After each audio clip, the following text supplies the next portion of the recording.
intake of his breath, for the match revealed to him the dead face of Herbert Balcom. Doctor Q drew back and stood erect. "Dead," he muttered, as he ran his fingers through his hair dazedly.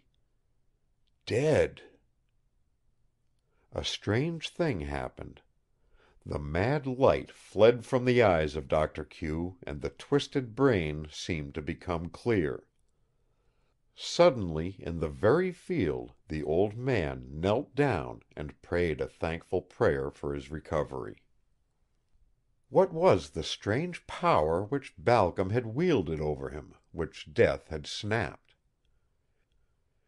The officers arrived at Brent Rock, and Locke was ready. The party left immediately to go to the rescue of Brent and Zita, and it took them only a short time to reach the spot which Locke had located. Disposing some of his force below the hanging rock, Locke and some others went farther upstream. The two parties looked at their watches, waiting a certain time agreed on. Then the two parties moved toward each other. As they came in sight of the spot, Locke experienced a keen disappointment. He could see no one. Advancing farther, he discovered Brent still on the same rock. Guarding him were 3 emissaries. That was all. Zita, the Automaton, and the other emissaries were gone. The 3 emissaries, seeing the numbers opposed to them, did not even offer to resist. They were placed under arrest, but nothing could induce them to tell where the others had gone.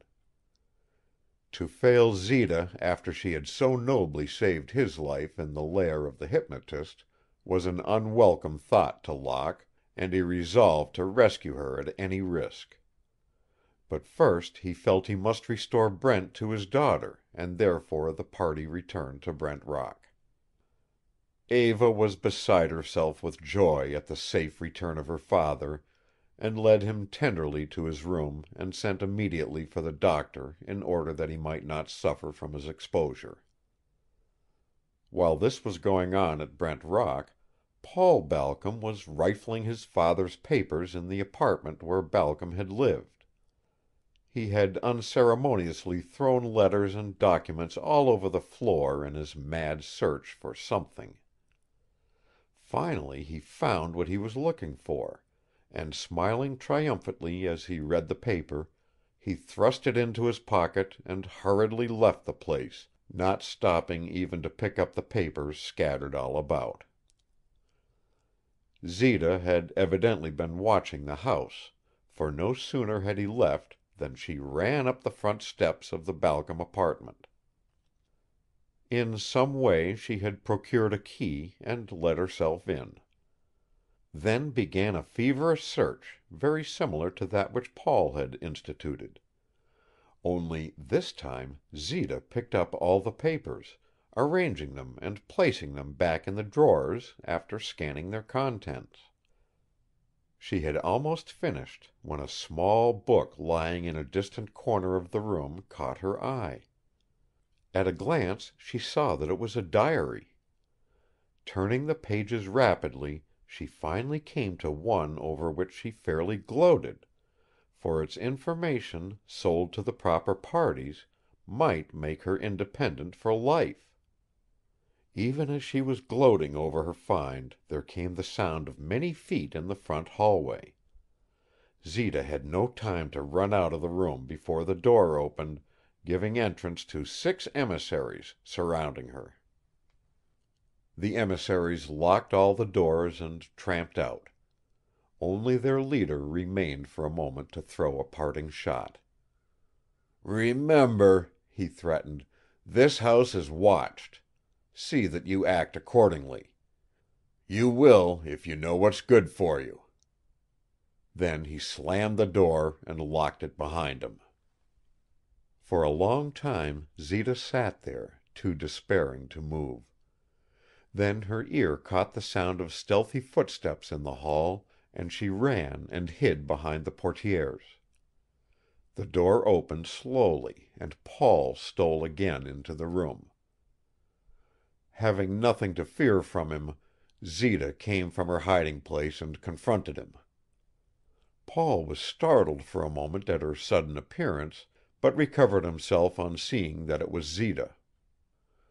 The paper that he had stolen from his father's desk had proved to him that Zita had become highly desirable, and he was not one to miss such an opportunity.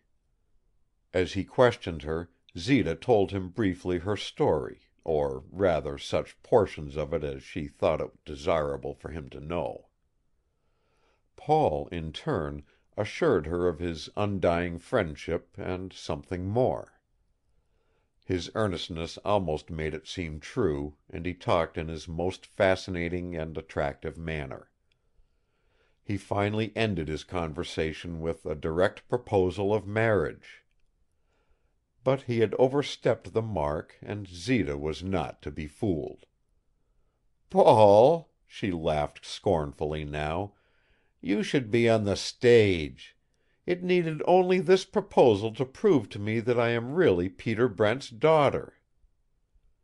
"Peter Brent's daughter!" he exclaimed. "No, not his daughter. The daughter of Doctor Q."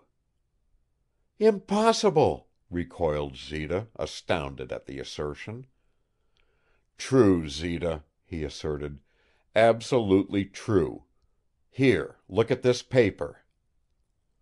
With hands that trembled, Zita took the paper and read an amazing table. Unless the paper lied, she was indeed the daughter of Doctor Q. There was only one thing to do, and that was to confront Doctor Q at once and force him to a full explanation. In order not to antagonize Paul, Zita was now particularly nice to him. Her object was to get him to consent to her escape, so that she could inform Locke and Eva of her discovery, and all three confront Doctor Q and wrest from him the story. At first Paul would not let her go unless she consented to marry him, but Zita played him skillfully, so that finally he unlocked the door. Then Zita flew down the stairs and to a telephone around the corner, where she called up Locke, to whom she told as much as she dared over the wire. Locke told her that he and Eva would meet her within an hour in the lobby of one of the city's largest hotels, and Zita hastened there, where she waited impatiently until they arrived. Doctor Q admitted them immediately, and they noticed with astonishment the wonderful change for the better that had taken place in the man. For with the restoration of his mind, all the evil lines of his face had been obliterated, as it were, and in the place of the doddering half-imbecile they found a genial, kindly, and distinguished gentleman, who, with the utmost hospitality, brought chairs and begged them to be seated. Zita, in her anxiety to know the truth, could hardly contain her impatience. Tossed from pillar to post, dominated once by the strong, evil mind of Balcom, Zita had run the gamut of human emotions before she had barely passed her girlhood. Seeing her agitation, Locke undertook to interrogate the doctor. "Doctor Q," he began, "I believe you know the perpetrator of the crimes to which we have all been subjected, and we have come to you in all friendliness to ask you to clear this mystery up for us. Balcom is dead," added Locke pointedly. "Yes, I know that," interrupted Doctor Q. "You know?" all asked. "How do you know?" The doctor told of having seen Balcom's body, but at first he could not explain why he was in the spot at the time. Then Locke went on to tell him of the document that Paul had shown to Zita. Doctor Q sank heavily into a chair.